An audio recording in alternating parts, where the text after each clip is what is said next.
بہت سارے لوگوں کو یہ معلوم ہی نہیں ہے کہ رمضان المبارک کا مہینہ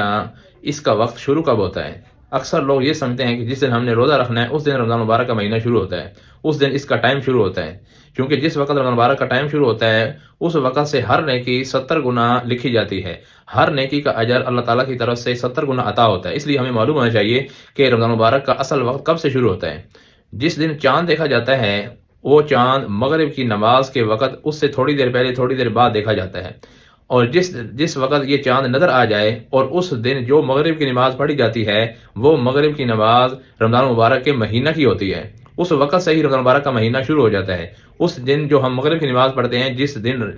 جس رات چاند نظر آ جاتا ہے اس نماز کا ثواب 70 فرضوں کے برابر ہو جاتا ہے، اور اس کے بعد سے ہی تراویح بھی شروع ہو جاتی ہے۔ یہ سارا کا سارا وقت رمضان المبارک کے مہینے کا وقت ہے۔ اس لیے ہمیں چاہیے کہ ہم پہلے سے ہی متوجہ رہیں کہ جس دن چاند دیکھا جائے گا اس دن سے ہی اپنے آپ کو یوں ہی سمجھیں گے کہ آج سے میری نیکی اللہ تعالیٰ کی طرف سے ہی بڑھنا شروع ہو گئی ہیں۔ تو پھر اس کا فائدہ یہ ہوگا کہ انسان رمضان المبارک لیٹ نہیں شروع کرے گا بلکہ پہلے سے ہی اپنے اعمال کے ذریعے سے شروع کر لے گا۔